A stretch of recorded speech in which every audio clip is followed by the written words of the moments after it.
This bear swam basically 2 miles an hour for 9 days straight. She never really varied her rate of speed and just plugged north. One of the things I'm hoping to measure is how much does it cost a bear to swim, and how does that compare to what it costs a bear to walk? 2008, we had a wake-up call because one of the bears that we equipped with a radio collar decided to go for a swim.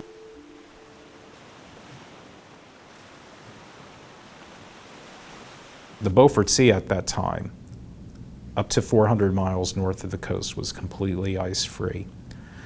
The bear eventually followed the sea ice back to the Alaska coast, and we were able to recapture her on the shore and retrieve her collar. And from her collar, we were able to download all of the data. We had great accelerometer data. An accelerometer, it's a small electronic device, and it basically measures changes in motion. They've started to incorporate them into smartphones and tablets. For those devices, it basically recognizes when you rotate it, that you've turned it, and it'll flip the screen, those sorts of things.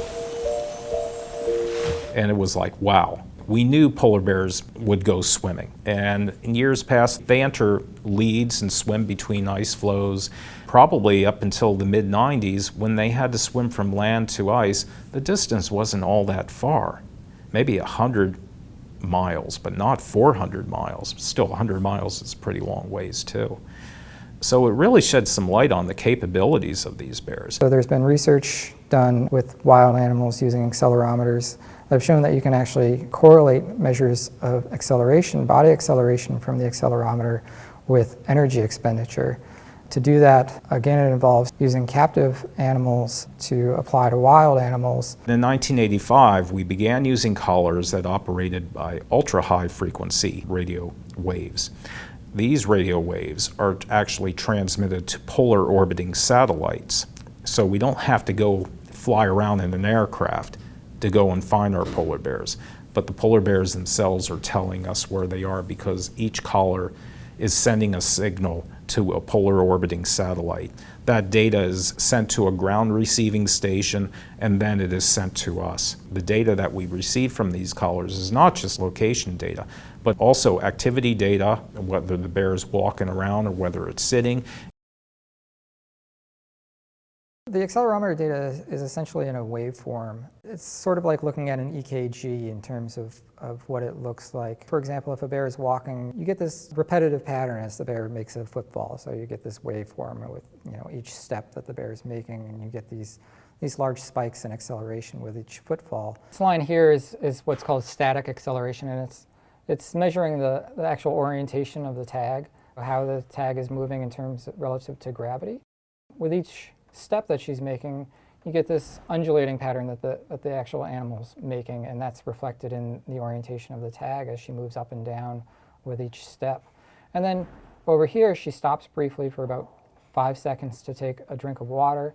She puts her head down, which is what this large wave and orientation represents, as her putting her head down.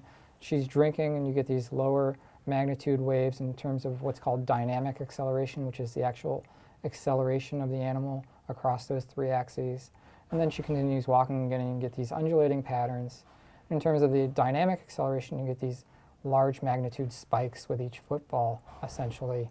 Compare that with, say with the bear's resting. If it's just sitting, looking from side to side, then you get, fairly low magnitude acceleration. You can see it's considerably different compared to the walking signature. Instead of getting that undulating pattern, you really get this slow wave as she's moving her head from side to side. This was likely a very taxing endeavor for this individual, because from the capture on the 26th of August to the capture on the 26th of October, that bear lost 21% of her body weight.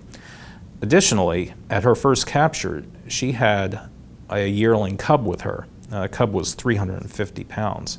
On the second capture, that cub was not with her. So someplace along the way, either during the swim or on the trek back across the pack ice, she lost that cub. This long trek was quite expensive for her.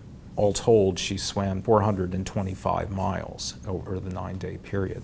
The accelerometer itself is collecting at extremely high frequencies. The tags we're using are recording 16 times a second, and so it's really high frequencies, and you think about something recording 16 times a second over the course of an entire year.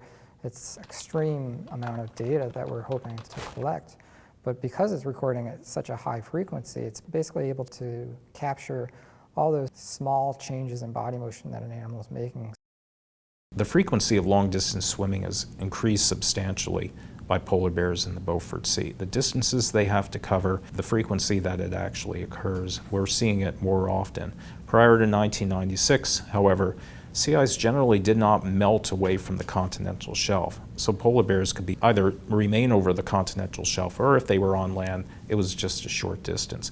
That has changed dramatically since 1996. Polar bears now, many of them, when they decide to go for a swim, it involves a considerable commitment in time and energy.